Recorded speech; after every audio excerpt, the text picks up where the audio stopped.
The Open Championship has become way more predictable than people want to admit, even down to people getting mad about not calling it the Open Championship or simply the Open.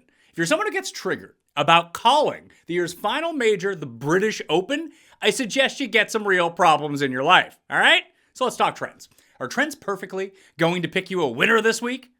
God, no. But they can provide a pathway to making a short list of picks. Over the past 14 years, every championship golfer of the year had already won a major or finished runner-up in a major already once in their careers, at least. The last guy to go completely out of nowhere, well, that was Louis Oosthuizen at St. Andrews in 2010.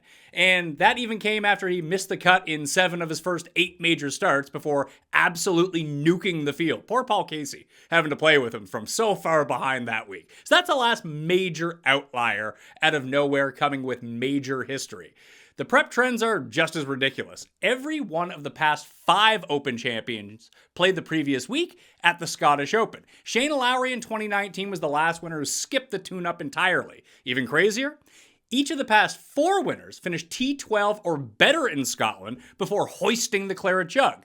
There was basically only 2 true outlier winners over the past 2 decades in that sense.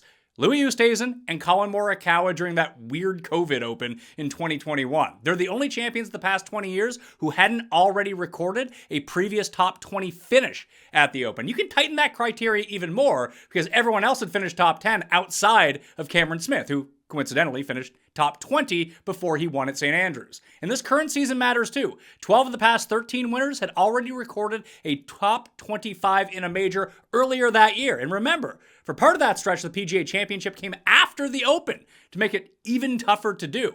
And perhaps the biggest trend of all, 10 of the past 12 Open champions had already won earlier on in that season. The only exceptions, Zach Johnson and Brian Harman. Neither had a victory, but both already had a top 3 finish on the resume that calendar year. So if you're looking for this year's champion golfer of the year, history says you don't go dumpster diving. Start with the players who've already proven they can contend on the biggest stages coming in hot and sharpen their games in Scotland over the weekend. We'll go through all the course alterations for this Open along with the player research with the help of BetspertsGolf.com. Code Mayo for a discount if you want to do the research yourself. We got power rankings, field notes, and my pick to win. So, sub to Mayo Media Network, smash that like button, and give me your winner down in the comment section because it all starts now.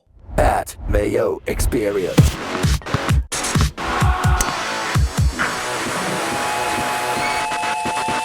Welcome to the Pat Mayo Experience presented by Underdog. I'm Pat Mayo. We're digging into the year's final major. A lot of bucks up for grabs if we can research it properly and actually get some of these picks right. We're looking good in Scotland over the weekend, but I am recording this before the conclusion of both the Scottish Open and the ISCO Championship in Kentucky, where no players are going to be playing in the Open Championship. But we might hit a winner over there. It's just extra funds. Listen, a 55-1 in Scotland is the same as a 55-1 in Kentucky, is the same as a 55-1 at the Open Championship this week. Just remember that as we're going through everything. We're presented by Underdog. Huge opportunities in the fantasy prop market for the Open Championship this week. So use code Mayo, get yourself a deposit bonus up to $1,000, and on your first $5 pick'em entry, you'll just get $50 in your account like that. So you might as well do it.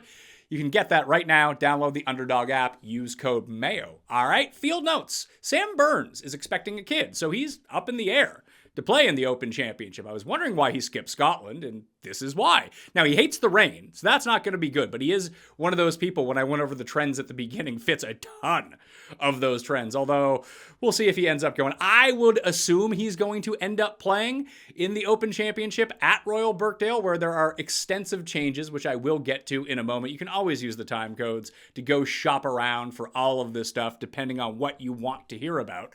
However, it's going to be a field of 156 players at Royal Birkdale this year. The last time it was contested at Royal Birkdale was one of the worst gambling beats of my life when I had Matt Kuchar, who was cruising. Jordan Spieth on 14 hits it way right, takes about an hour and a half to position his ball, get around a tower, and then he just goes nuclear the rest of the way home, winning by 3 over Matt Kuchar, who might still be eating his sandwich in the middle of the fairway. Who knows at that point? Before that, it was Patrick Harrington who ended up being the winner, and then Marco Mera before that, and that was before the year 2000. So we have some history here, although there are extensive renovations to the course this time around. And I'll get into why this might not closely resemble other Open Championships, especially because of the terrain that we're going to see at Birkdale this week. But 156 players, top 70 in ties missed the cut. So coming off the heels of the US Open about a month ago, where it was only top 60 in ties, far more guys, a higher percentage of the field is going to get through to the weekend. So that's going to help out your DraftKings lineup. To make the cut parlays, whatever it is that you like to dip your toe into, more guys are going to be playing the weekend this time around. If you're curious about the DraftKings pricing, Kenny and Byron's Fantasy Golf Degenerate Show is already out on Mayo Media Network. So hey, listen, Kenny and Byron are a laugh, and they got some great information. So I highly recommend that you go check that out if you're looking for a full preview. My gigantic write-up is going to come out following the conclusion of the Scottish Open on Sunday evening. That's in the free Mayo Media newsletter on Substack. You can join that down in the description right now. Then on Monday, me, Feinberg, and Cust in studio, making our picks, bets, and one-and-done selections for the week. Tuesday, Tambo and Blickel will be breaking down the Millionaire Makers slate on DraftKings with me, and then we'll get the final word on the Open Championship with myself and Keith Stewart. That comes out late on Tuesday evening. Remember, everyone plays starting from hole 1 at the Open Championship. There are no split tees. It's some of the longest rounds you're going to see for viewing. NBC, Peacock, USA Network, whatever it is, the ESPN Plus app, Sirius streaming. If you just want audio only, it's going to be an awful lot of coverage. My single favorite part about the Open Championship, though, is through the Open app, you're going to get to hear Open Radio, where you just go through every single person who comes in and they talk about the emails from around the world. And they say, hey, I'm up here in Hamilton, Ontario, Canada, and I'm listening at 4 a.m. in the morning to what you guys are saying, and I just love it so much. Thank you for listening over there in the Commonwealth in Canada. Just the accents are amazing, and they have full wire-to-wire coverage. It is very soothing.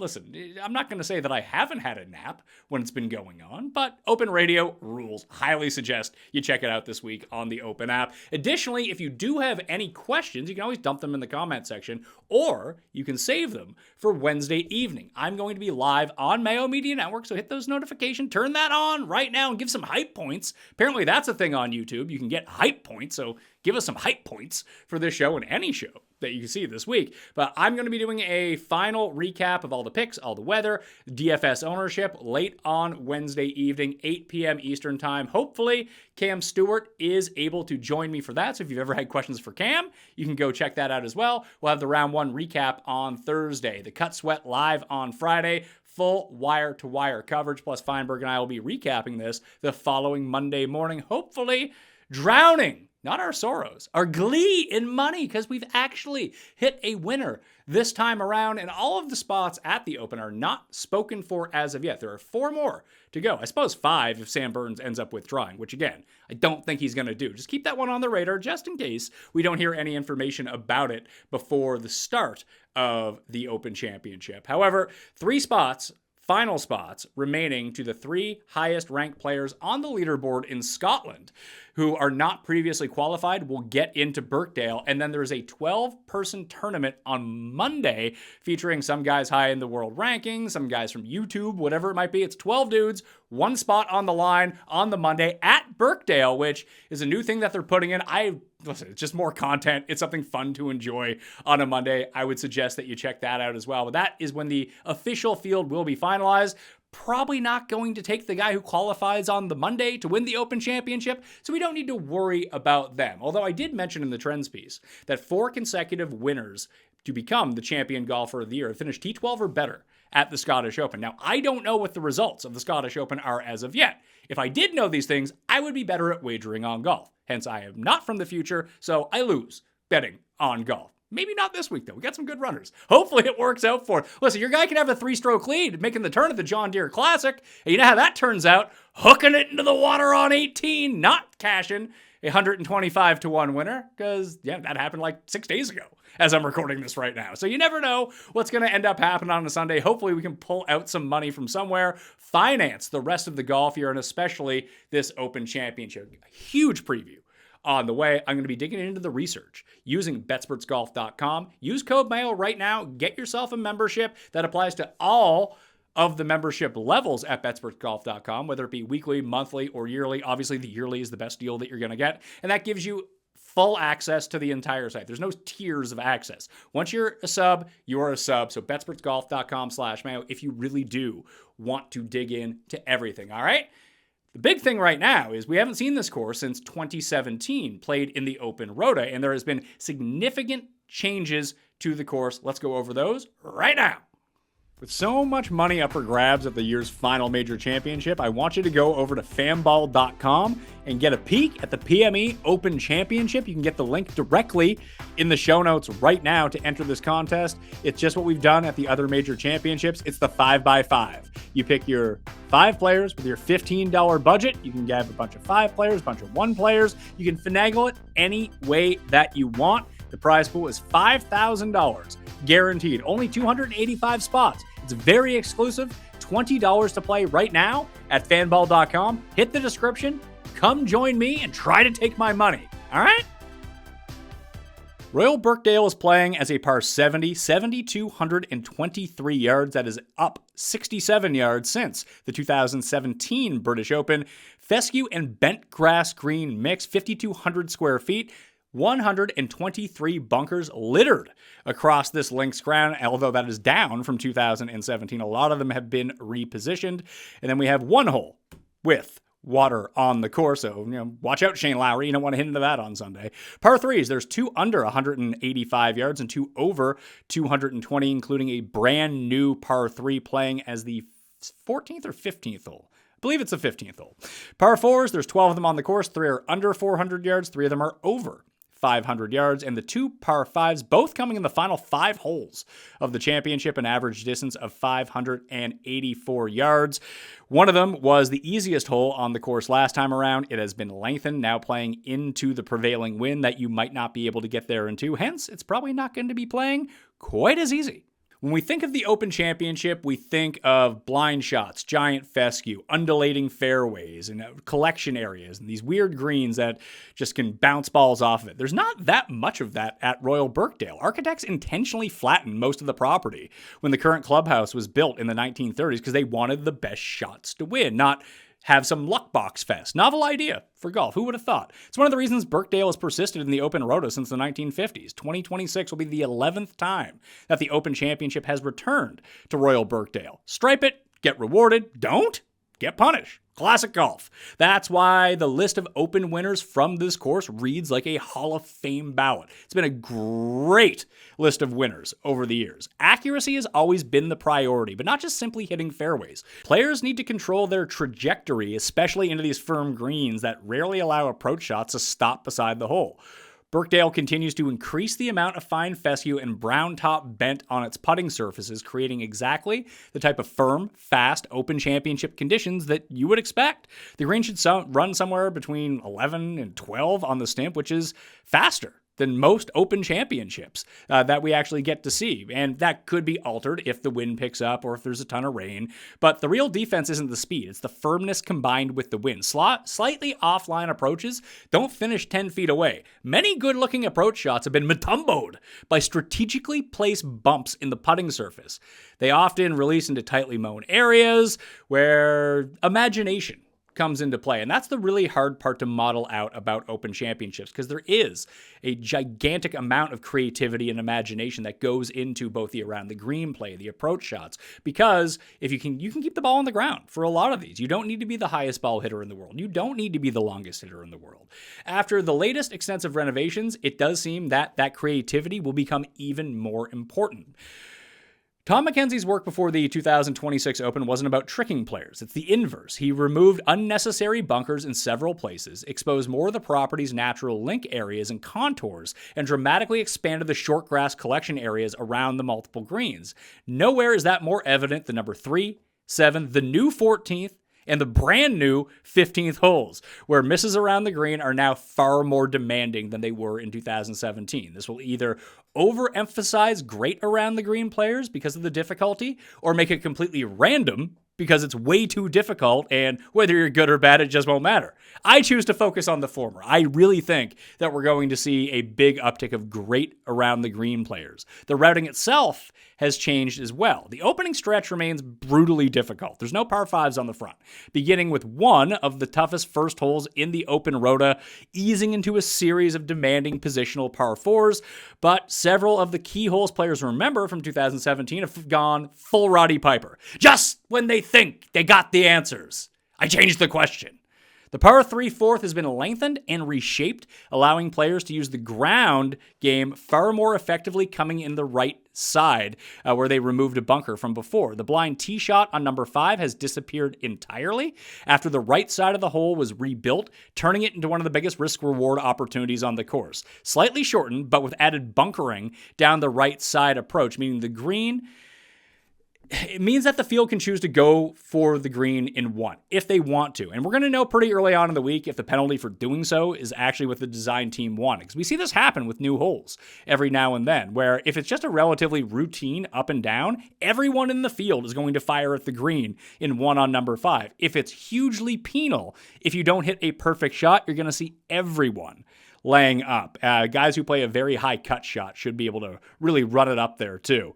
The 7th now plays 30 yards shorter, but it might actually be more difficult after the green was raised and surrounded with far more steep runoff areas. But the biggest changes come after the turn. I've already talked about Jordan Spieth's incredible recovery on it was number 13 in 2017, not 14. I would call it outlandish because, I was holding a Matt Kuchar ticket to win.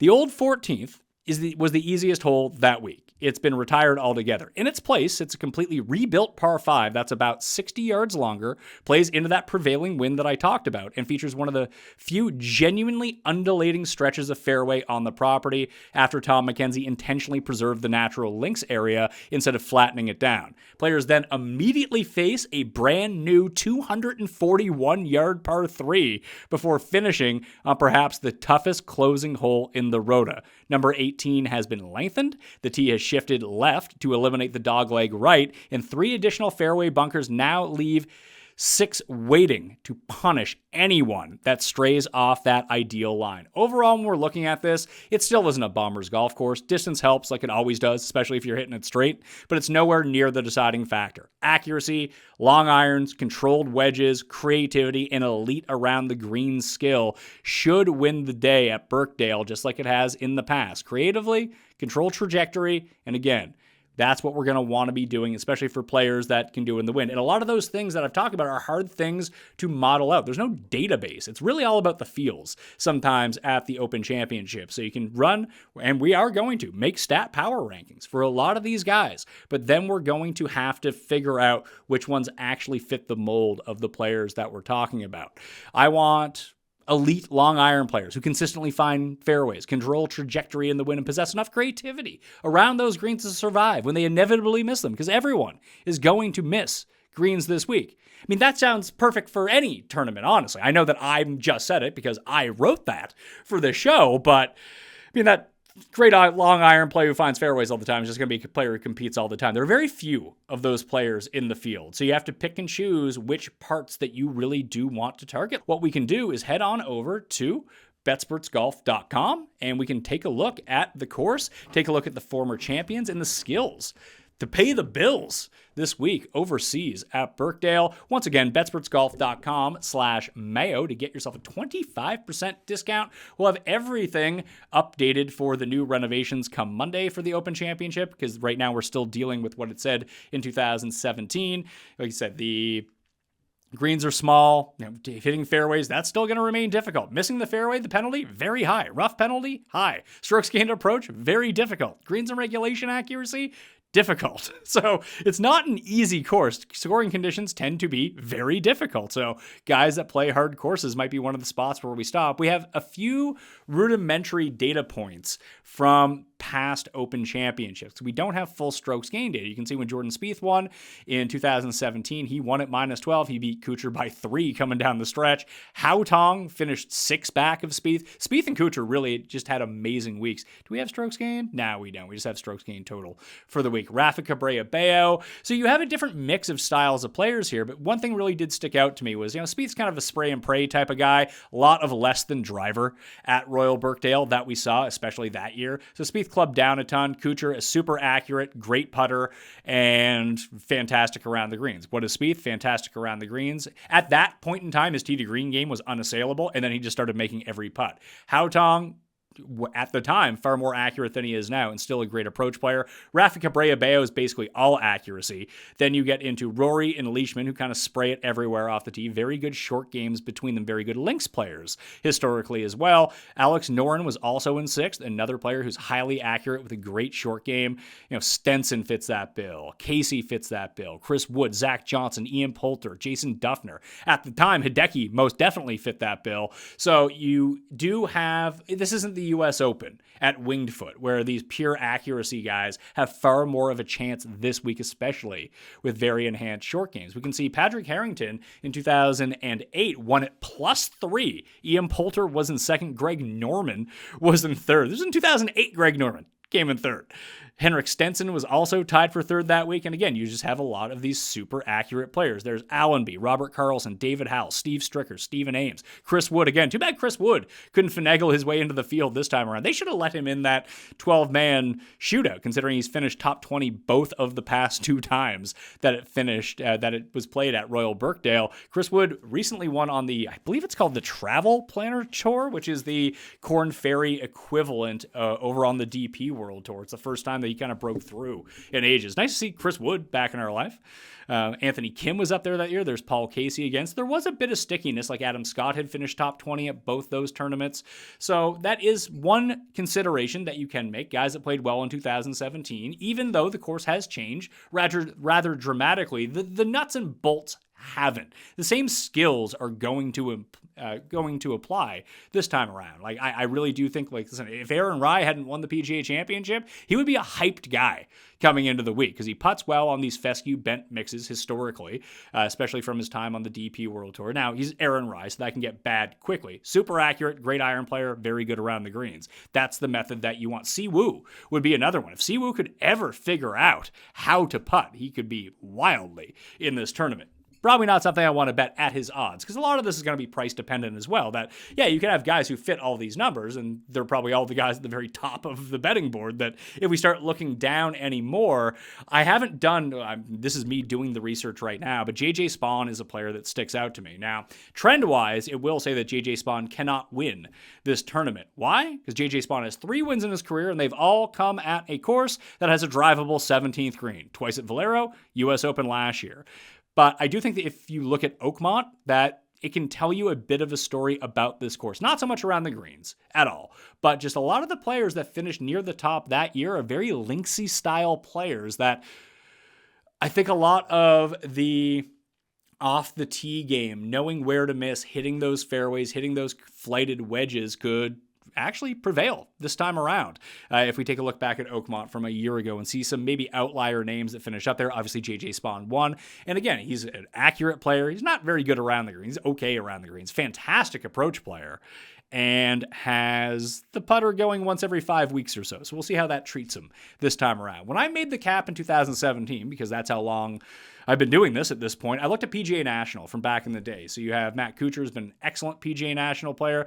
Rory's won there in the past. Noren's lost. Now he missed that playoff with Justin Thomas and Luke List that year because he couldn't get it up and down from the 18th bunker to make birdie on 18 to force into that playoff. But he was another one who's played that course very well over the years. Brooks has a second place finish there. Stenson's played really well there in his career. So is Kuchar, obviously. Spieth just never really played it. Harrington is someone who did he beat? He beat Daniel Berger in a playoff, and that was in like 2013 or 2014, maybe 2016. My years all run together at this point, but he was another player who had played well at PGA National over the course of his career, which before they renovated PGA National, put the overseed in and took away some of the rough, like that was an accuracy maven's paradise, because if you're offline at all, the shaved off areas are going to bounce that shit into the rough, or it's going to bounce into the water, and then you have no chance of winning. And it's a very wind affected course at the same time. So if you did want to dig down a little bit, that's a spot where we can go to.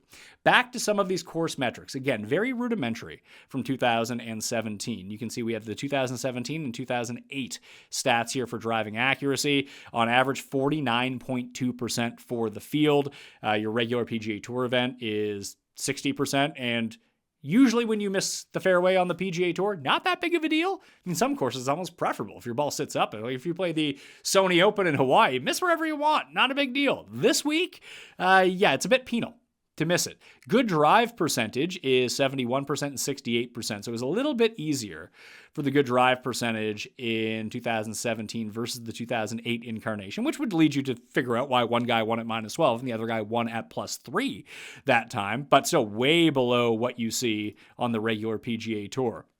Greens and regulation percentage, 53%, 57% in 2017, 48%. It was far, like the conditions were just worse in 2008 than they were in 2017, but still, even in I don't want to say optimal, but good conditions in 2017, 57%.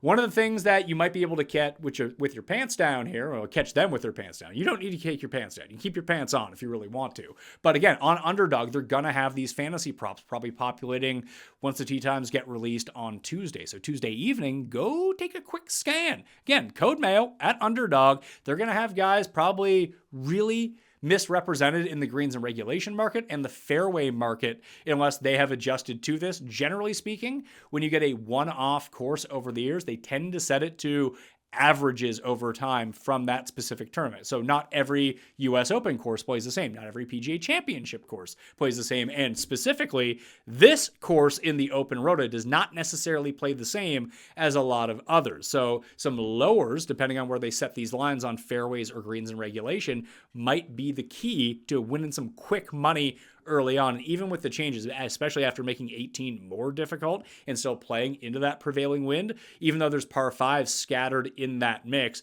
they usually do offer the hole 16 to hole 18, higher or lower on wherever the score is. It might be half stroke over par, half stroke under par, whatever it might be. You might just want to go higher on that, especially if the wind starts picking up. As of right now, the forecast doesn't look that bad. I will have that full update throughout the week, obviously, and especially at 8 p.m. Eastern time on Wednesday when I do the live show, and I'll have it in the article as well. Again, sub to that for free. It'll get emailed directly to you. Just check your inbox on Sunday evening. The full write-up picks, whether it's all going to be in there. But right now, it's like we're getting gusts up to 25, which ain't no big deal for the Open. It's not like we're getting gusts up to 60 or anything like that. I would say that falls in a good range for a fun Open Championship, but one where scoring can still take place. That's more going to resemble 2017 than what we saw in 2008. So those are the approach numbers. The green regulation from the rough, down. If you're hitting fairways, you can hit greens. Green regulation from the fairway last time around was 71%. If you miss the fairway, it's 46%. That ain't no good. We don't have the shot distribution. We don't have proximity around the green play. What can we find here? Scrambling percentage in 2017 was 54%. So if you're missing greens, you're going to make a lot of bogeys. Sand saves right around 50% as well. So that is something that we can take a look at. Putting, 3-putt avoidance was harder in 2000. So it was below PGA Tour average in 2017 at 2.72 3-putts, 3-putt percentage for the field, and the PGA Tour average is 2.8%. 2008 was 4.1%. That's a massive outlier. So I don't know which ones that we're going to get this time around. And the 1-putt percentage was right around where it should be versus the PGA Tour average. It did get a little bit easier in 2017 at 37% versus the 40% that you see on the PGA Tour. A lot of that probably has to do with the difficult scrambling ability here of getting it close to the hole and making those easy putts to go in. Take a look at the par 3, 4, and 5 scoring averages. You see that in 2017 and 2008, par 3s played far more difficult than they do on the PGA Tour on a regular basis. The birdie or better percentage on par 3s was only 11% in 2017, 7% in 2008. And with a brand new looking super difficult par 3, probably going to be trending more towards the 2008 number than the 2017 number. Par 4s, just difficult in general. 4.15 stroke average in 2017, 4.34 in 2008. The birdie or better percentage did go up in 2017 to 11% versus 7% in 2008. The PGA Tour average is right around 17%, so dramatically lower in that regard. In the par 5s, there's only 2 of them, and one of them just got more difficult, so I'd probably even guess this number goes down bigly. 4.71 par 5 scoring average in 2017, 4.92, so closer to par in 2008. I'm guessing it's probably going to be back closer to those 2008 levels where only the field made a birdie or better 31% of the time on par 5s, 41% in 2017, and you still have the ability to make big numbers on these holes simply because you might get caught up in some fescue, you miss the fairway, and you bring a whole lot of trouble into play, especially with this one that's been lengthened playing into the wind. If guys can't get there in 2, that's dramatically going to bring up the scoring average on par 5s overall. When we return after the break, we will talk about the players, do the research, make the power rankings, and I will give you my pick to win. Stay tuned. If there's one thing I've learned over the past few years, it's that getting good sleep is the biggest performance enhancer of them all. I've had my Helix mattress for years now, and it's honestly held up just as well as the day it arrived. It's supportive, comfortable, and I don't wake up with stiffness that I used to get on my old mattress. And even better, I sleep through the night instead of tossing and turning and getting too hot. And that's made a huge difference in how I feel every morning because I gotta get to sleep early because I gotta get up early with this newborn running around. Not really running, more or less sitting like a baked potato, but still, he gets up early, so I gotta get up early. And if you're thinking about upgrading your sleep setup before the busy season ramps up, Helix has more than 20 different mattress models, including cooling upgrades for those hot summer nights. So there's something that fits exactly what you need. Plus, every mattress comes with a 120-night sleep trial, a limited lifetime warranty, and the Happy with Helix guarantee, so there's really no risk. And you can head over to helixsleep.com/Mayo to get an extension on the 4th of July sale, still 27% off. And that's exclusive to you at helixsleep.com/Mayo. And after you check out, make sure you enter my show name so they know that I sent you. Listen, every year, right around the Masters, I tell myself, this is the year I'm going to become an outdoor person. Then reality hits. The patio furniture looks like it's been through a US Open setup, and it's nowhere as comfortable to sit as I want, and somehow I end up watching golf inside while perfectly good weather sits there through my window. So this year, I finally fixed that with WAYFAIR. I'm watching golf outside, checking the final rounds. It's awesome because the weather's heating up right now. And I'm not exaggerating when I say that I've used my backyard more in the past few months than I did the few previous years combined. I'm upgrading the seating, added some lighting, got some actual decor out there, and now it's become the place where I have coffee in the morning, dinner with family, and inevitably end up watching the late golf window while pretending I'm keeping an eye on the kids when I'm really just watching golf. Because I'm here working for you, all right? The one thing I tell anyone to buy immediately, an outdoor sectional from WAYFAIR. It's the Scotty Scheffler of patio purchases, but it's not going to let you down on the 72nd hole. It'll be there for you all the way, more like Scotty from the past 2 years. It's expensive enough that you think about it for a while, then once you have it, you realize it was obviously the right decision. And if you've never shopped WAYFAIR before, I tell you to stop making this harder than it needs to be. They got everything. You can check millions of reviews from actual customers, use WAYFAIR Verified to cut through the nonsense, and they even have assembly options available so you don't spend your entire Saturday afternoon trying to put together patio furniture while yelling at an Allen key. Patio season is here, and these deals won't last. Ready to upgrade your home for way less? Head to wayfair.com right now to shop all things home and get your space ready for less. That's WAYFAIR.com. Let's talk about something no one in endurance sports likes to admit. You can be training your ass off, cardio, stress, not recovering properly, and yeah, it can mess with your performance everywhere. Because it all comes back to blood flow. Most guys jump straight to pills. That's just treating the symptom. The real key is nitric oxide. That's what controls circulation, endurance, and performance. That's why Joy Mode actually makes sense. It's a natural booster that supports nitric oxide production, not the fake pixie dust stuff. Just tear open a packet, mix it like an electrolyte drink, and you are good to go. Use it when you need it, or use it daily to raise your baseline. Think of it like training. One dose helps, consistency changes everything.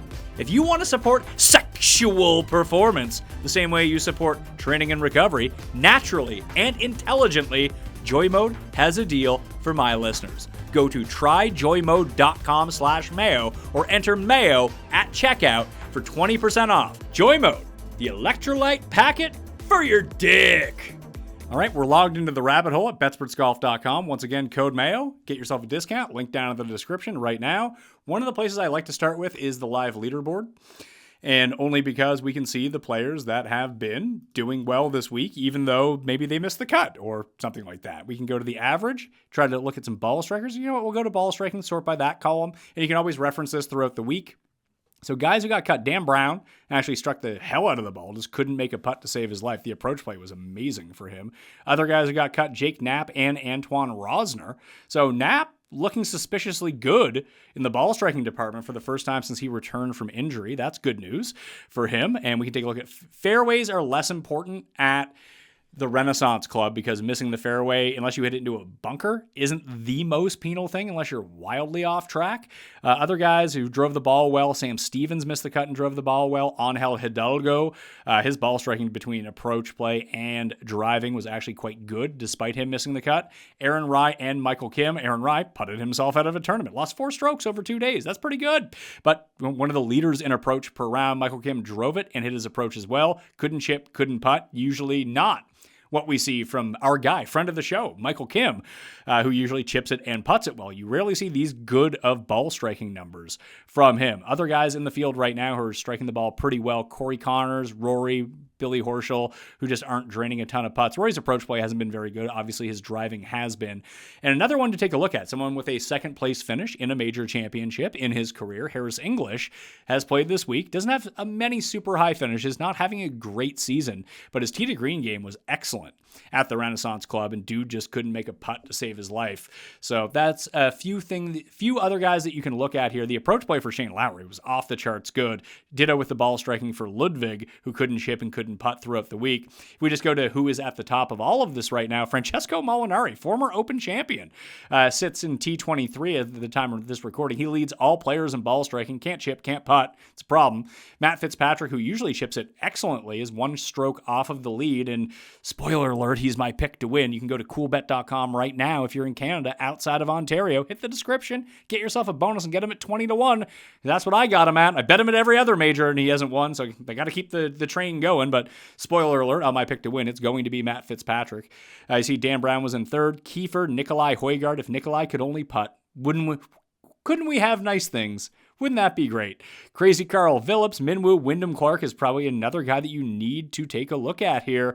I don't know if his driver will necessarily keep him in play at narrower fairways. He tends to play really well at places where, listen, he won a U.S. Open at Shinnecock Hills with super wide fairways at LACC. He wins there. Super wide fairways or no penal missing of the fairway at the Bunny Ranch. He ends up winning there. He has one at Pebble Beach, which is good to see, and he's having a good run this week at the Renaissance Club where fairways are not that imperative. Robert McIntyre, Victor Hovland, Mac Meisner, Chris Gotterup, Eugenio Chikara, Tom Kim, Chris Kirk. Tom Kim and Chris Kirk kind of fit the mold of the players that we're looking for right now, because they're super accurate off the tee and the approach plays coming into form. I've lost a lot of money on Chris Kirk at majors over the years. I'm going to try not to do that this time around, but Tom Kim has to be super live with the way that he's playing. Hey, there's JJ Spawn, a guy I was just talking about. Driving it well, approach play, flourishing, putting okay, chipping, just slightly worse than average. Not the end of the world, but a player that you can most definitely see do some damage. And Tommy's starting to creep up there as well. Struggled a little bit out of the gate on Thursday, better on Friday, even better on Saturday. We'll see where he ends up finishing. Problem with Tommy right now is that he's third on the odds board. He has better odds to win than Matt Fitzpatrick, which seems super counterintuitive to watching golf or following golf and seeing who wins tournaments. But hey, here we are. People love to bet on Tommy Fleetwood, so hence his odds are like 15-1. So let's start digging in at the rabbit hole of what we want to see. Should we take a look at Scotty? Let's take a look at the defending champ himself, a guy who missed the cut this week at the Scottish Open. So we see, he has great Open Championship history over the course of his career. So let's go to Open Championships. And if we spell it right, then things will populate up on the screen. Again, if you're watching this on YouTube and you just wanted to take it to your phone, if you don't have YouTube Premium, want it to play in the background, the video is available on Spotify and Apple along with this audio podcast. You saw for the first time ever, Scotty Scheffler putted well at an Open Championship. And guess what? He won. So that's something that he can do over the course of what he's up to here. So let's take a look at that average again and go to Open. I don't know why that's not popping up now. It's super strange. But at this week at the Scottish Open, obviously he did not have his best stuff, and he hasn't had his best stuff over the course of this season based on where he was at. We can just find that by going to the year-over-year search for Scotty Scheffler, and we can see we've done this at every major. Why hasn't he won? Well, his accuracy is way up. He should be better. Look at this approach play. It's half of what it's been each of the past 3 years. If your one big superpower is no longer your superpower and you're not even the best on tour at doing that thing anymore, it's going to be a real problem. So that's why he's not winning tournaments. Yes, he has all of those second place finishes. Yes, he's going to be the betting favorite or co-betting favorite with Rory going into the week, as he should be, because he's put up so many good finishes. These are fantastic numbers. It's just not the same Scotty Scheffler that we've been seeing. And we've seen the Scottish Open greens give him a ton of problems in the past. We've seen Open Championship greens give him a ton of problems in the past. So probably not going to be my pick to win. Doesn't mean he can't win. He sets up perfectly for this course. Oh, a great iron player who's great around the green, great in the wind, great at undulating surfaces and hits a ton of fairways. Yeah, that's Scotty Scheffler. Can he make enough putts to win? I mean, he can.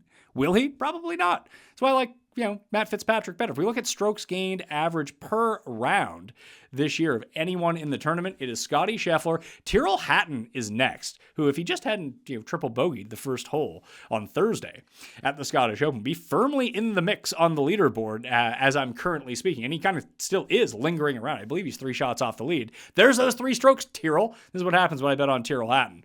But to take a look at him, and this is only in major championships that he's getting credit for. That's how good he's been this year. Same as Neiman in only 8 rounds from the majors. One of the things that we're not going to get when we do the power rankings this week is get a good sense of live players or primarily DP World Tour players, because most of these stats are coming from majors and PGA Tour strokes gained shot link data tournaments. So just keep that in mind as we're going through everything. Rory, obviously in the mix in Scotland. Hatton played. He's in the mix. Scheffler missed the cut. Neiman did not play this week. He played at the BMW International 2 weeks ago in Germany. Played pretty well. Obviously didn't win. Patrick Reed having a good run in Scotland right now. Ditto with Fitzpatrick. These are all the leaders again in strokes gained total for the year, or at least over the past 6 months. And after Matt Fitzpatrick, it's Alex Fitzpatrick, who hits a ton of fairways.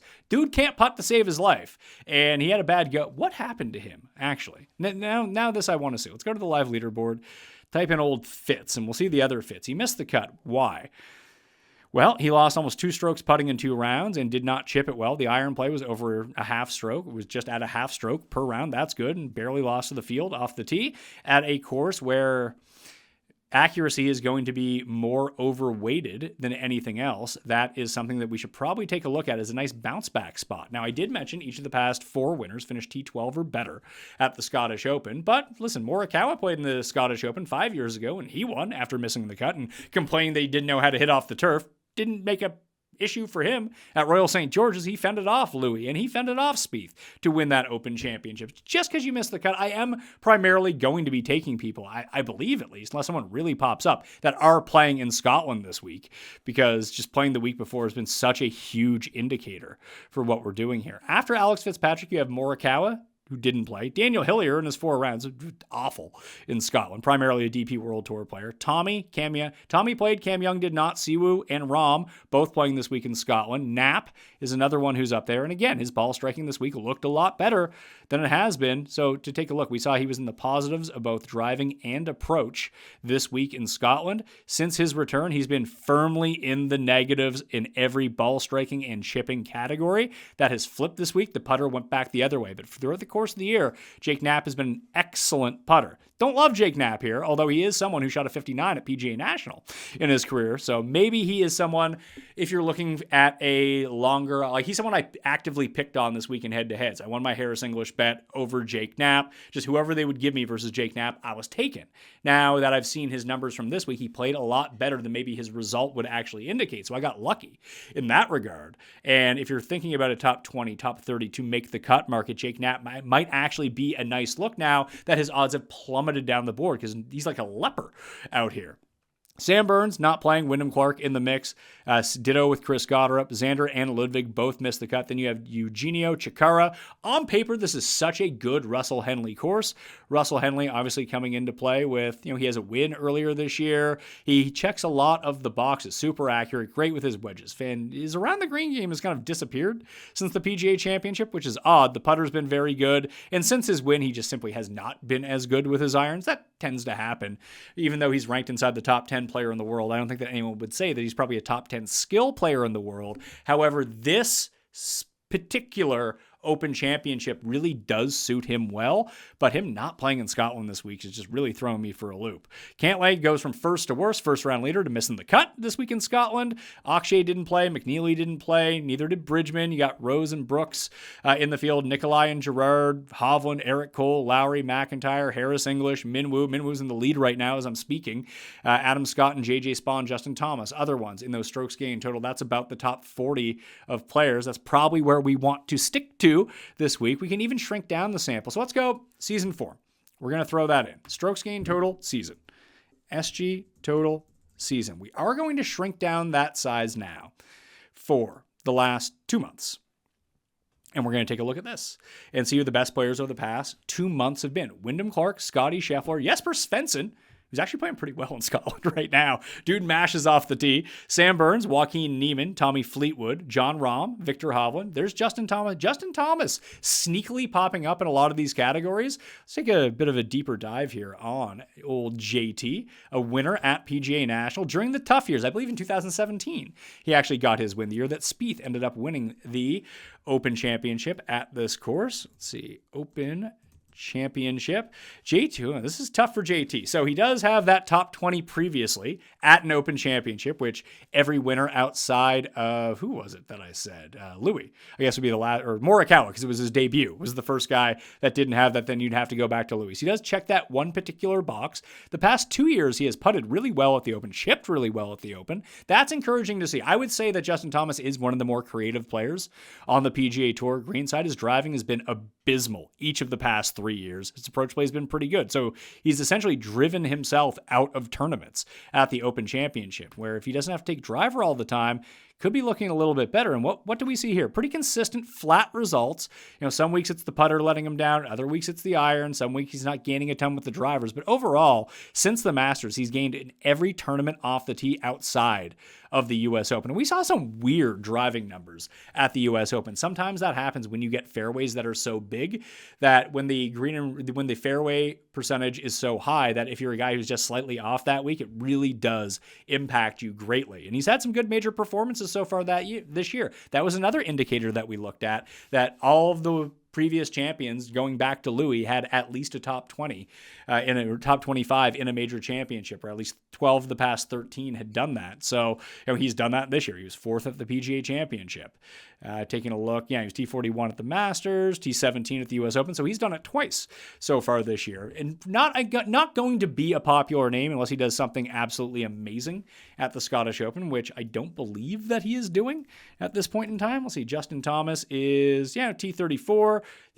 So he's neutral driving, losing on approach, but the chipping and the putting has been really good. We know this is where Justin Thomas can make his bones. Again, I don't think I'm going to get there for him to win, but he's another interesting name to throw on that list along with Jake Knapp for different placement points as maybe an underrated player coming into the week.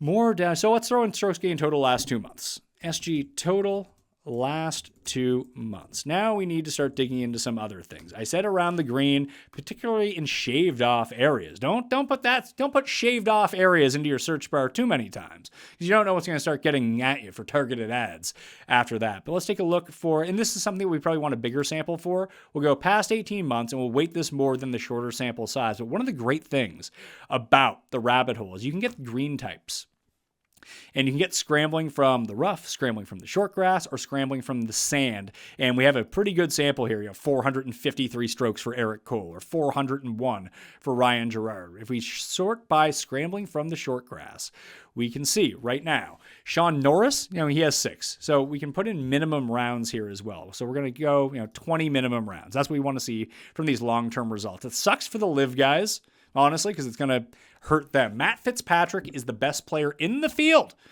from scrambling in the short grass, from the short grass over the past year and a half. He is below average from the rough. He's above average from the sand, but he's the best in this field from the short grass. And I talked about these shaved off areas. That's what you're going to see a lot of from greenside if you get, like I said, mutomboed by these green complexes this week at Royal Birkdale. Fitzpatrick, Adrian Segier, 5,300 on DraftKings. John Rahm, Russell Henley, Ricky Fowler, Tommy Fleetwood, Harris English again. There's Harris English popping up.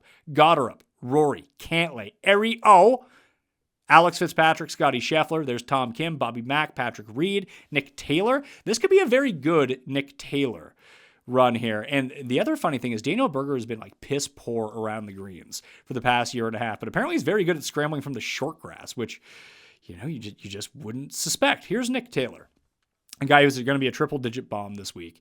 So you can see that he tends to play very well in very difficult scoring conditions, just overall. Plays better, and maybe as a first-round leader. Very good in the first round, very good in difficult conditions, and this is a bent and fescue mix. I don't know what his Open champion, he's just not been good in majors in his career, but if we just take a look at his Open championship, he's never made a cut in an Open championship. So we're not betting on Nick Taylor to win here. Comes in fantastic putting form, and his ball striking has been absolutely piss poor, but you can see that his trend line, and this is past 200 to past 8 rounds, his accuracy has gone way up. So if he's hitting it accurately and putting, that's kind of the Nick Taylor playbook. He finished really well, I believe, at the U.S. Open last year. Yes, T23 at Oakmont. And I mentioned Oakmont as a place to look at. So let's see if there's any names that kind of stick out to us there. Bobby Mack, Sam Burns, and J.J. Spawn, obviously. There's Hatton again, Cam Young, Scotty Scheffler, Rahm, Burns, Ben Griffin, Adam Scott. Adam Scott, 2 top 20s in his 2 appearances at Royal Birkdale throughout his career. Chris Kirk! That must be why I started losing money on Chris Kirk. Henley's up there as well. You see other accuracy wedge around the green guys like, Christian Bezadenhout is up there. Then you have your traditional links players like Victor Perez, Ryan Fox, Rasmus Niergaard Peterson, and Rory, all terrific links players. And they did well at Oakmont and finishing inside the top 20. There's Nick Taylor, Spieth, Patrick Reed, Colin Morikawa, Sam Stevens, and Grazerman. So many different ways. Aaron Rai, T33. Many different ways to skin the cat of going about it, but that would be another point that I would look at. So let's just take a look at Daniel Berger here, because I think this is interesting, because he has been getting better around the greens. You see when it goes bad, it goes really bad. This is an average. That's not total. That's average. So -4.5 around the green at Memorial. U.S. Open, -2.2. And these are heavily roughed areas, long grass to get out of. Now, at the not so much at the U.S. Open, depending on where you had to chip from, because some of those were shaved off areas. But the past few times that he's played at courses without a ton of long rough, he's actually been okay. So the yips can come back. The putter has been awful, but again, the approach play, the accuracy is going to be super high for someone like Daniel Berger if we're thinking about down the board. Does this help us in a discussion about winning? No, absolutely it does not. Brian Harman, though, might be one of those guys. We know that he has a major. He won the Open Championship a few years ago.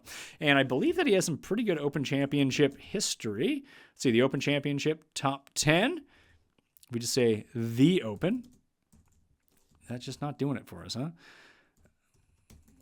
Open. So the Open Championship last year, he was top 10. And obviously he's going to have his win in there too, so we can go back in time. So a top 10 a year ago at the Open Championship. Valero, the Texas courses, is a course where he's won at in the past as well. He won there 2 years ago as we're going through everything. Doesn't have any of those high-end finishes this year, which is the real issue with him. His best finish was at the Players' Championship in March, and that was a T11. He has 0 top 10s to his credit so far this year. Although, again, if we go back to the live leaderboard and take a look at how Harman is doing this week, I feel like he was doing well through 2 rounds. I have not kept up to date yet. He's having a bad round. He had a bad round 3. The putting and the approach play has been very good. His off the tee has just been brutal for the week. If he can kind of rein that back in And it's a spot where, let's see here, he had been good 3 of the 4 weeks coming into play after being very bad for most of the year off the tee. Not so much to do with accuracy, though, because you can see year over year his accuracy is a little bit lower than it has been in the past, but still a plus accuracy player for this tour. Again, as a former major champion, he doesn't fit all the criteria that we were looking for, but again, another player at a very good price who could help you in some of these either make the cut markets, top 20 markets, as we're going through it. Kind of, listen, someone from the top of the board is likely to win. Most of the guys who've won at the Open Championship outside of Harman, I want to say Zach Johnson, were top 15 players in the world coming in. And we say that at Augusta every year. The good guys are going to win. That's been the case at the Open. In our minds, we still have this Ben Curtis, Todd Hamilton, 2003, 2004 mindset where, or even hell, Tom Watson making a run or Greg Norman making a run. That's at least 15 years ago when Stuart Sink won. Maybe even before that. I think that was 2009. So we're going back over 15 years to remember this outlier type of performance that we're still attributing to the Open Championship. And really, we shouldn't. That was the point of that trend line earlier, that just good players have been winning Open Championships. So I wouldn't be going too far down the board, honestly. But we're going to add short grass scrambling, short grass long term, and we're going to take a look at the short term. I don't know if we're going to add it to our model or not. We'll take past 3 months. We have over 100 shots from this range, so that's encouraging. Tom Kim, Brian Harman, Wyndham Clark, Ricky Fowler, Bud Colley are now your top 5. There's Rasmus Nergaard Peterson, who I just mentioned. Matt Fitzpatrick is still there. Homa, Minwoo, Alex Fitzpatrick, Russell Henley, Superman. Never made any money unless he was chipping from the short grass. Not going to be going with Jackson Super, although he's playing some pretty good golf at the moment, but in goober tournaments. Aaron Rye, Scotty Scheffler, Hideki, there's Harris English. A lot of Harris English popping up. Don't love that. Don't love having to lose my money on Harris English this week. Tell you that much. Ryan Gerard, Gary Woodland, Tommy Fleetwood, Heat Satsune, Bridgman, Jason Day, and Shane Lowry. 2 guys that... Listen, I guess Jason Day, where did Jason Day make the run? Was it the Masters Jason Day was involved? I feel like he has one very good major performance this year. Maybe that it was at the Masters. He came T12 at the Masters off the heels of playing well in Texas at the Houston Open. But that's really it for him. He has the 1 top 10. No, he has a T2 at the American Express. So he would fit that top 3 bill of the trend line that I spoke about earlier. Obviously a former major winner. I believe he has a second place finish at the Open in his career. See, Open missed the cut last year. Open T13 and T24.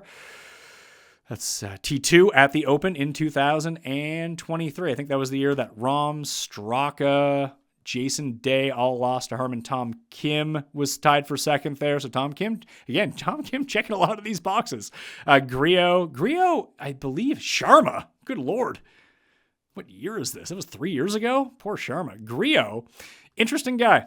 Always felt like he would play well in Open Championships, and we'll see if that actually comes to fruition. He doesn't qualify for a ton of Open Championships, so that's a tough part for him. 2024 made the cut, came T43, T6 that year that I just talked about.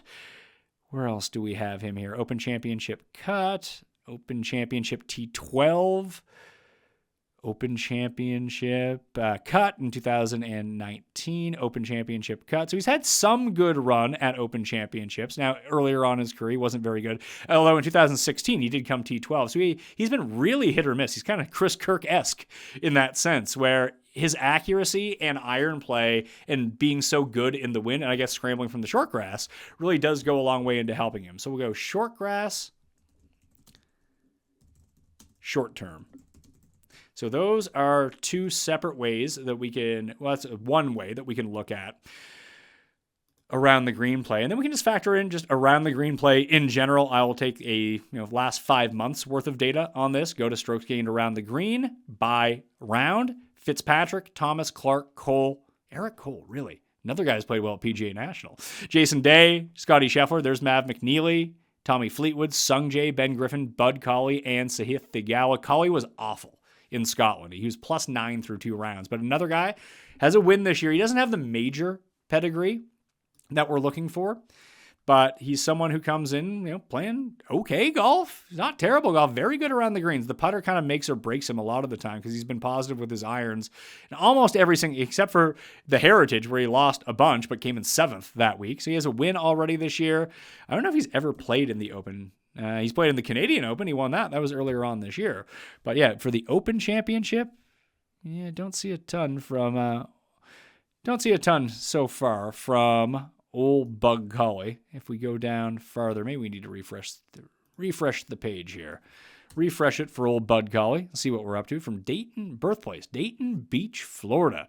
Resides in Jupiter, Florida. Probably buddies with Tiger. Maybe you can get some tips. Cut at last year's Open Championship.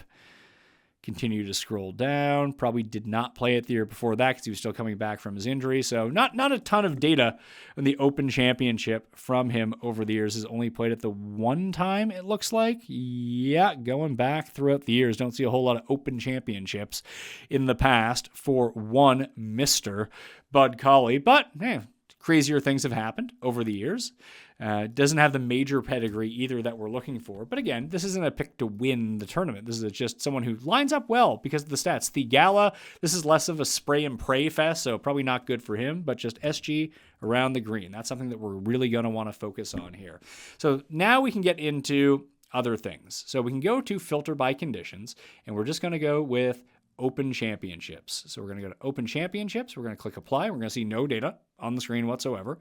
And then we're going to go back to the past 5 years, let's say, worth of data at the PGA Championship. We don't need to factor by 20 rounds. We'll factor by, no minimum on rounds. The best player in Open Championships over the past 5 years per round is Chris Gotterup. Was T3 in his debut a year ago at Royal Portrush. Scheffler, Xander, so 2 champs, John Rahm, Brian Harmon, another champ.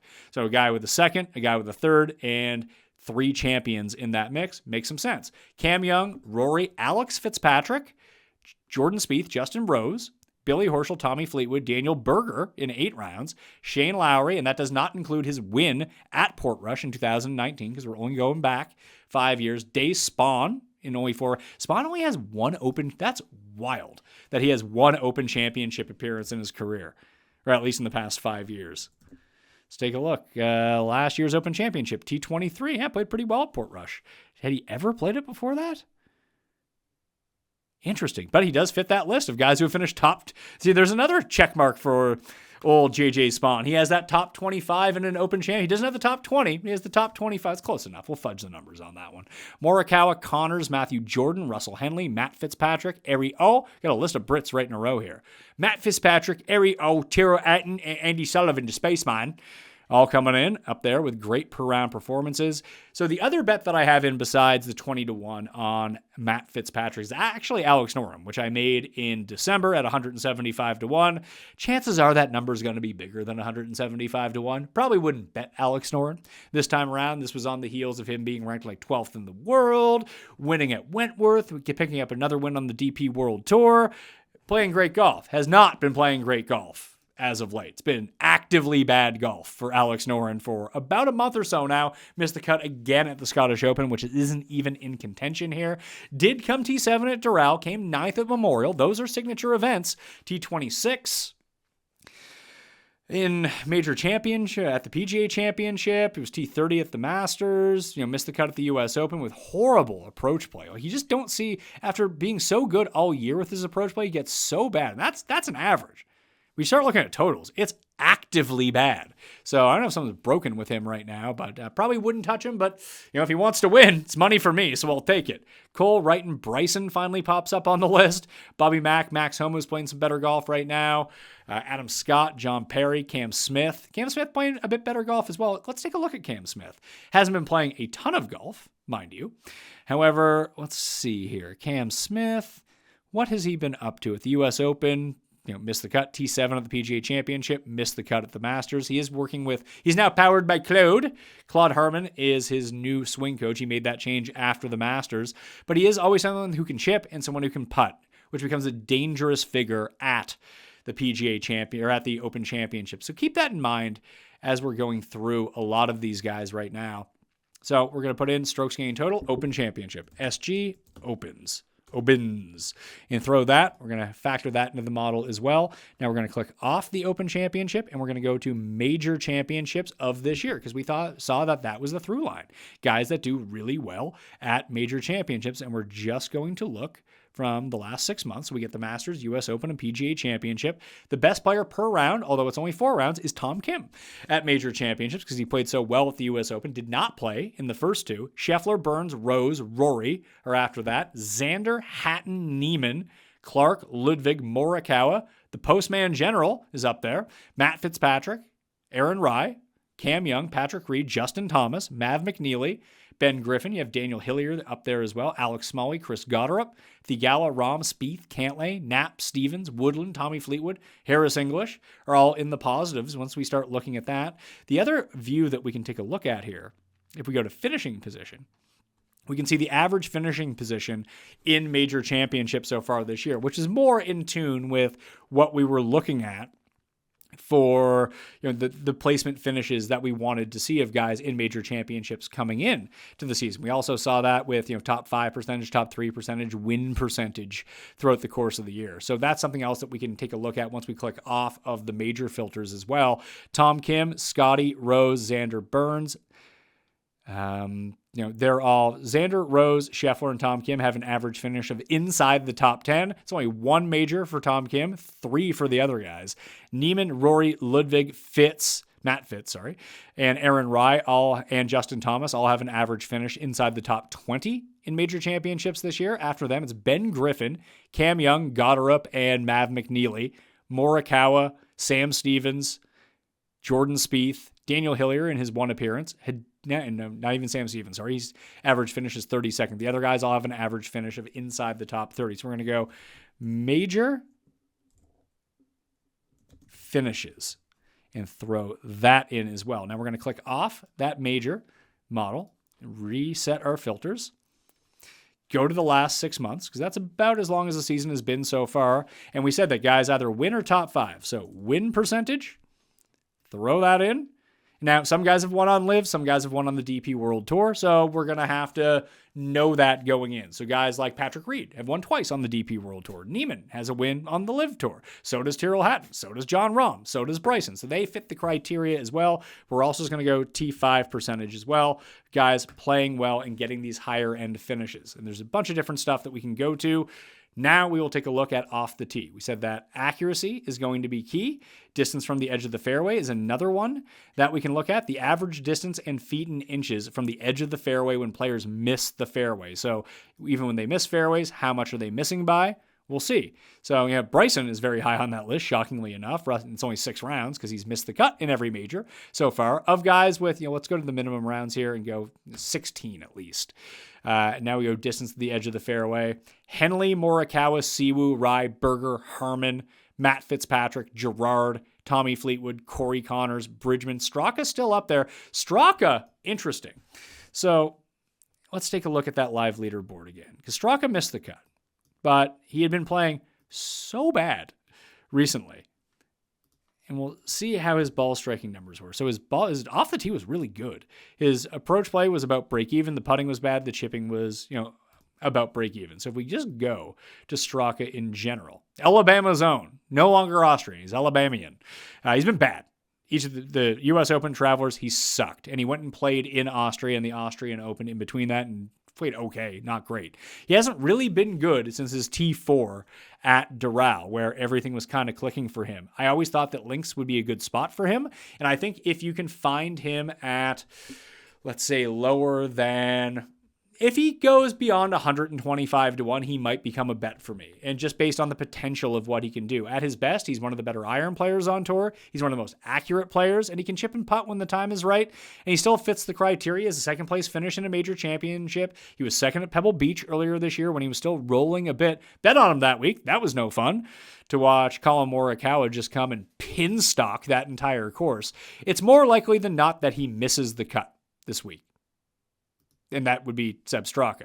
However, if you're looking for someone with some winning upside from down there and you do want to gamble, and listen, a lot of this is just straight up gambling as we're making the picks. We can do all the research that we want, but his skill set fits this pretty well. So just overall distance from fairway. So distance from fairway. Who misses the least bad a lot of the time? So the other thing that we can do is go by filter by conditions. And one of the categories that we have here at betspertsgolf.com, code Mayo, to get yourself in is a less than driver or mixed course. So this isn't going to be a driver heavy course. Let's see if that enhances some of the accuracy or distance from the edge of the fairway of some of the bigger hitters in the field. And it really hasn't at all, at least for distance to the edge of the fairway. Morikawa goes to number 1 in accuracy for the year. Henley, Siwoo. So it's a lot of the same names. Scheffler gets a bit of an enhancement. So does Jordan Smith. So does JJ Spawn, Shane Lowry. Hovland and Minwoo go up that list. Straka drops down a little bit. There's Harris English again. Hi, Harris English. Good to see you.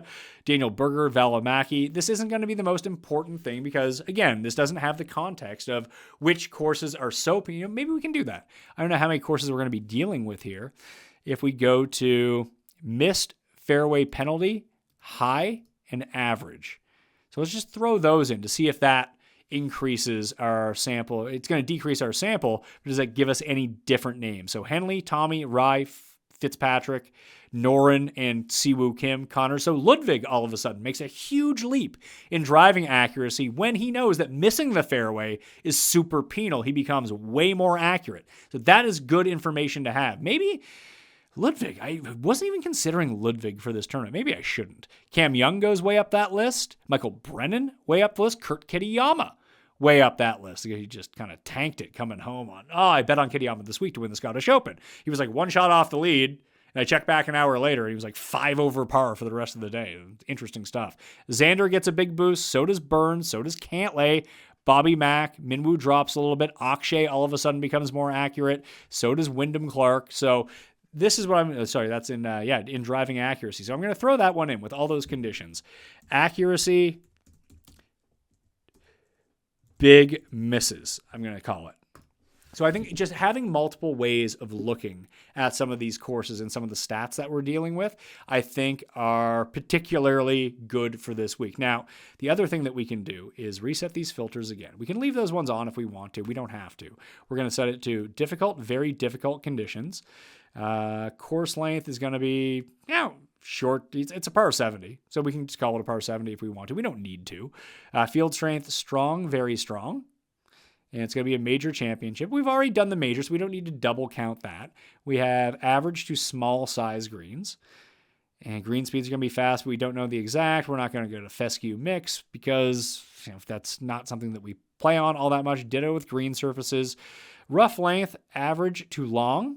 Is another one that we're going to have, and fairway accuracy is going to be average to difficult. I'm only including average in these because it's going to be probably difficult, but we don't want to only have like one course that we're looking at. Rough penalty, average to high. Miss penalty, fairway, average to high. Strokes gained on approach, difficult to very difficult. And that's going to be difficult. So we have a lot of difficulty baked in right now. You can even throw in dry, preferred lies. You're not going to have preferred lies, but you're going to have temperature, wind. That's all something that you can add in. But I just want to take a look at this over the past 6 months.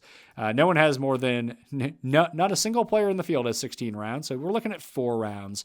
So we might have too many filters turned on. So what I'm going to do now is extend the sample size to the past 2 years and figure out who the best players in the field are going to be with these conditions. So it now is Scotty, Bryson, Bobby Mack, Connors. Now we're dealing with 8 to 20 rounds between all of these players. Now, if you click on the round number, you can find out what courses that we're talking about. So with Scheffler, it's probably going to be U.S. Opens, the Players Open Championship, Memorial PGA Championship, and the Players Championship are the ones that get put into here. So just interesting stuff to take a look at.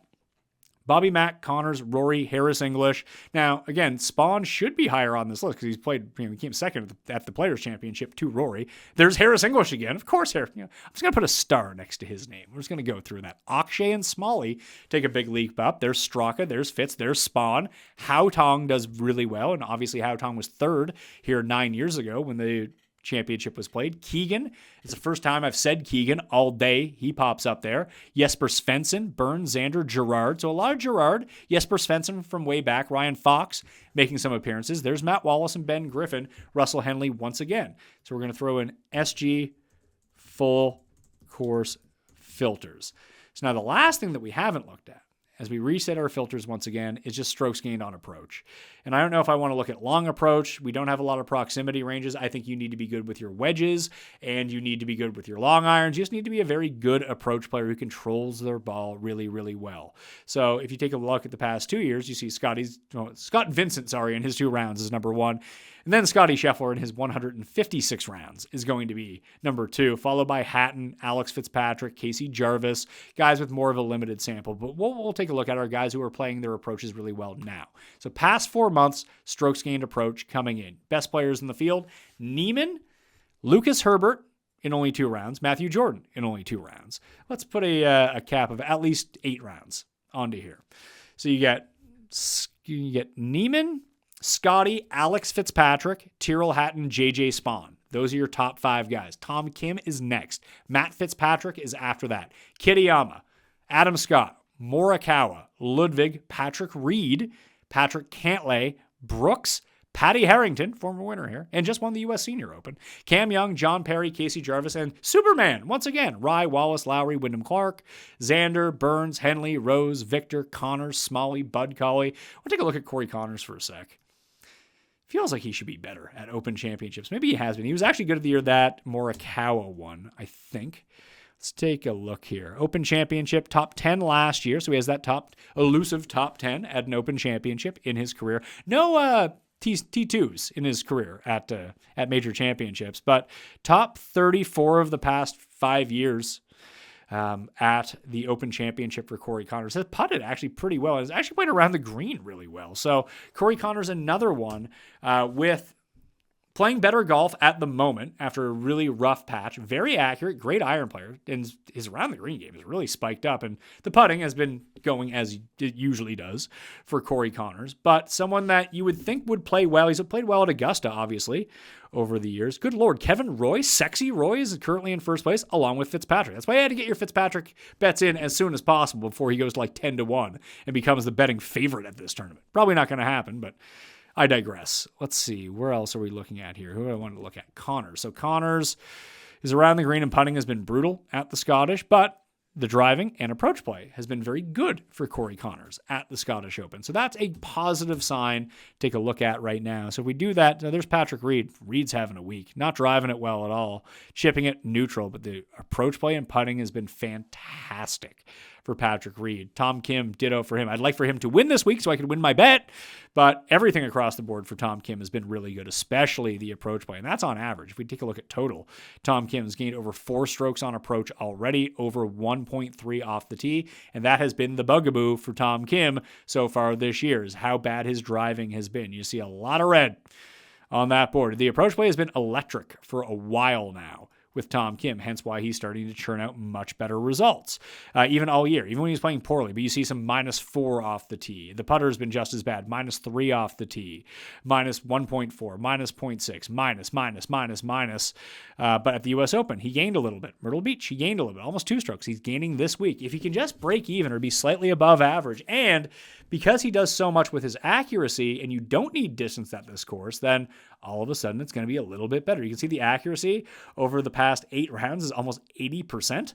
And year over year, he's back up to not where he was in 2022 when he hit basically 3/4 of fairways, but he is above tour average right now. And especially lately, as you saw, the trend upwards, where it goes from last 50 rounds or last 36 rounds, he's at 62% driving accuracy. Over the past 24, 67, 66, 76. So that trend line is upwards for Tom Kim. He's going to be a popular bet this week. I will probably bet Tom Kim now that we've gone through a lot of this research. So we are going to take that strokes gained approach number, SG approach, weighted heavily, and hopefully it works out for us going forward. The last thing I want to look at, I don't know if I'm going to add this to the models, past 8 years, PGA National, just to take a look at what we're dealing with here.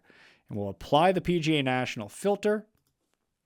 We'll get rid of those 8 rounds. Just see strokes gained total, who the best player is. Shocker, Shane Lowry is number 1 there, but comes second every single year. Shane Lowry, Nat Bridgman, Spieth, Fleetwood, Henley, Minwoo, Clark, Straka, Gerard, Brooks, MJ Duffy. Shout out MJ Duffy. He wanted like India to get in this tournament or something. Rory, Matt Fitzpatrick, sorry. Now that I say Fitz, I gotta identify which of the Fitz brothers is going to be in there. Keith Mitchell, Cam Young, Max Homa, Adam Scott, Kitayama, Wrighton, Harris English again, Sung Jae, Jordan Smith, Justin Thomas, Nico Echevarria, who was the winner here this year. Sung Jae obviously has the win there as well. Justin Thomas has a win in his past. I just want to take a look to see if there's any like random names that would pop up. Ball striking wise, does anyone leap off the page? Brennan, Dan Brown, who had the ball striking going again. Dude just can't chip or putt. It's tough for him. Gerard, Knapp, Straka, Woodland, Lowry, Rory, Adam Scott, Nakajima up there as well, and only one round before a WD at PGA Nationals Championship course. But I'm not going to throw that one in. That's just what I wanted to look at. Now we can create our model and see what we're dealing with. And you can go and check this out. I have some stuff left over from last week of building the Scotland model. Let's get rid of those, and we're going to weight everything. We got a lot of stuff to go into. We're going to call this one Open Champ Research Show Mayo under the expert model here. When you click on that, you can see that, Noonan has already put in his Royal Birkdale model. Maybe if I can remember 5 minutes from now, we can check that one out too. But for me, you can pull mine up in there as soon as we're done this. I'm going to save it as an expert report. I'm no expert. I just know how to use this tool, and sometimes it works out really well for me. It's also fantastic for trying to figure out micro advantages in head-to-heads, three balls, that kind of thing, because not only can you do the research, you can also use the tournament simulations. You can use the course databases. You can use some of the legacy tools that we had from Fantasy National, if that's an easier way to do it. You can jump in the Discord. This all comes with the Rabbit Hole subscription at betspertsgolf.com, code Mayo. No one gets excluded as long as you have a membership. You can play custom matchups if you want to and punch in which players. You can punch in the VIG, anything like that to try to figure out 3-ball, 2-ball, groups of 5. If that's how you prefer to play it, that's how you can do it. So we have to think holistically about how we want to weight this. Now, do we want to go full tee to green? Where do we want to put in? Par 5 birdies or better large greens. Probably don't need that one in there as well. So you can always take a look at what the filters that we've applied. So you can see that this is, the golfers in the Open Championship, all starts for the season. So just go put a lot of 10s on these. So 10 and 10 for season total strokes gained, last 2 months strokes gained. So season form coming in, but we also have top 5 finish this year. So we don't need to go that high on those. We probably want to weight those at 20% total. So we'll go 5 and 5, and you can see down at the bottom we did win percentage and top 5 percentage. We'll throw those in at 5 and 5 as well. Average finish in majors, we heard that was important. We'll put in 10%. Strokes gained at Open Championships, we'll put that at 10%. Scrambling from the short grass, we'll go 5 and 5.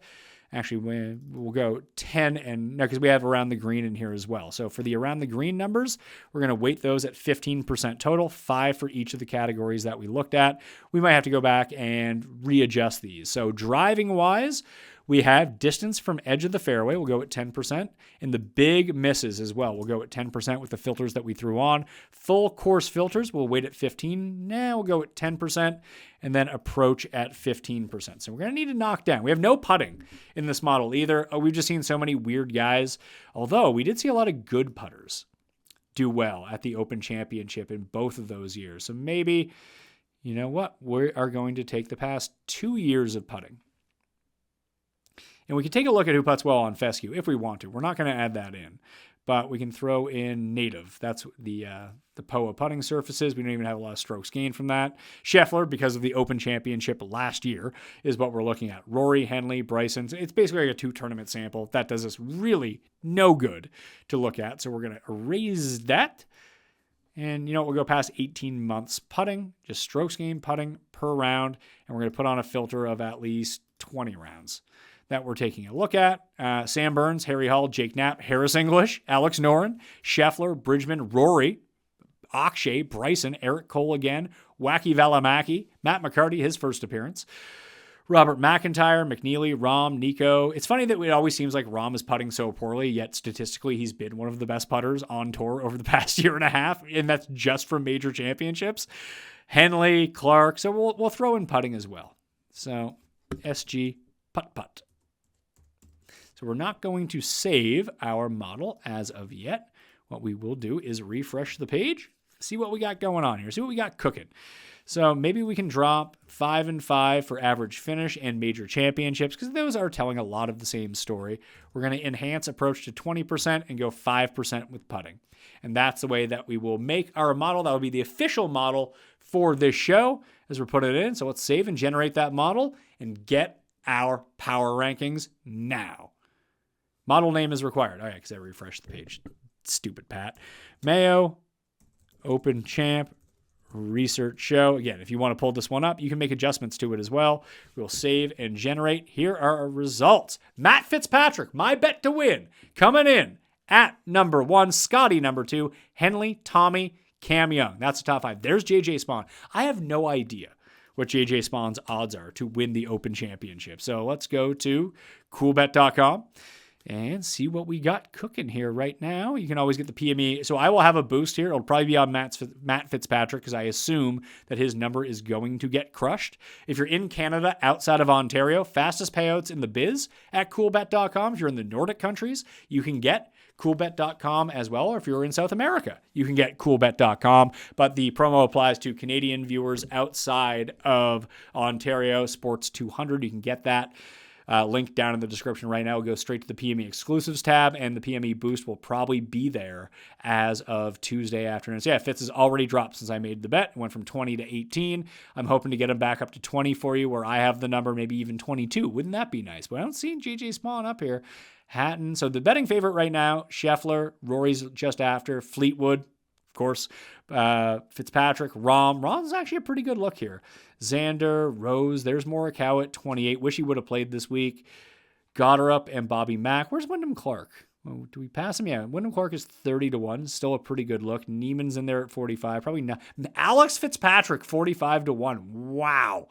So I don't see Spawn. Spawn 80-1, that's a bet. So I will be betting JJ Spawn to win the Open Championship at 80-1. I think that's a pretty good look for that price. Maybe you can even go shopping and find a better number. But if you're in Canada, outside of Ontario, JJ Spawn at CoolBet is 80-1 right now, and you can get a boost, or you can get yourself a deposit bonus if you're a brand new customer. So Spawn is 6, Ludwig, Wyndham Clark, Aaron Rye, Kim at 10. Good Lord, Patrick Cantley's at 11. Don't want to bet that.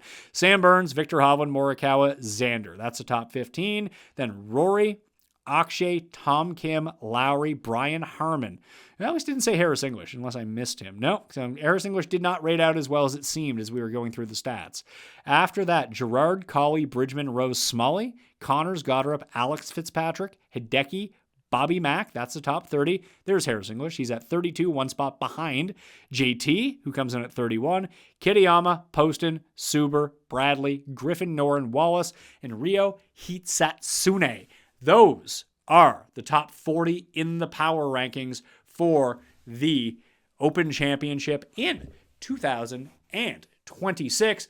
My pick to win. I've said it a few times throughout the course of the show, but if you use those time codes and you jump straight to the spot, may I remind you to smash the like, sub to the channel, and give me your winner in the description is going to be Matt Fitzpatrick at 20-1 to win the Open Championship. Other bets, as I've come up with through the course of this show, JJ Spawn at least 80-1 to win the Open Championship. Looks pretty good to me. Additionally, I have that future bet on Alex Noren, which I would not make today, but hey, to be transparent, I've already made it. If you watched our major championship preview show, I would make that too. The other one that I mentioned was Seb Straka, that if he's beyond 125-1, that is a risk I'm willing to take. Just know that he probably is going to come like dead last. But if all things go right for him, then we can be good. I'm going to have more bets as the week goes along. I want to wait to the conclusion of the Scottish Open. I want to wait until these odds reset unless I find a really good number. I think that Spawn number is a good number. I'm going to check out some other sites as well to make sure that 80 is best in market right now. If it's not, I'm going to bet somewhere else. Listen, I love CoolBet and everything, and you should use it too. They generally do have the best number, but I'm not here to tell you to bet a number that isn't the best on the market, all right? Scan yourself around, figure it out, but coolbet.com is usually where you're going to find it, or even the underdog prediction market might get you a better number than you'll be seeing at some of the sports books to go along this week as well. But that's the pick. It's Matt Fitzpatrick. I think I picked him at all 3 majors. Hasn't won one yet. It's time to come home and win me that money, Matty Fitz. Wouldn't that be nice? At Royal Birkdale. That will do it on the Pat Mayo Experience. Article on Sunday, so sub to the free Mayo Media newsletter, which is in the description right now, playing that 5 for 5 game over at Fanball. It's going to be a ton of fun as well. Then shows Monday, Tuesday, Wednesday, Thursday, Friday, recaps, cut sweats, picks, bets, DraftKings, final word. It's all going to be available on the Pat Mayo Experience on this YouTube channel, so sub. But if you're an audio person or even a video person, Spotify and Apple will have the audio and video available to you as well. If you go over there, help me out. Give me a 5-star review. That goes a long way to keeping this show completely free. If you want to do the research yourself, walk through maybe something interesting you saw on the screen, but hey, Pat didn't see it, but I saw it. Betspertsgolf.com. Code Mayo. Get 25% off and figure out everything that you want to do by doing that research and digging in to the rabbit hole. All right, let's have some fun with the year's final major. I'll see you next time. Mayo Experience!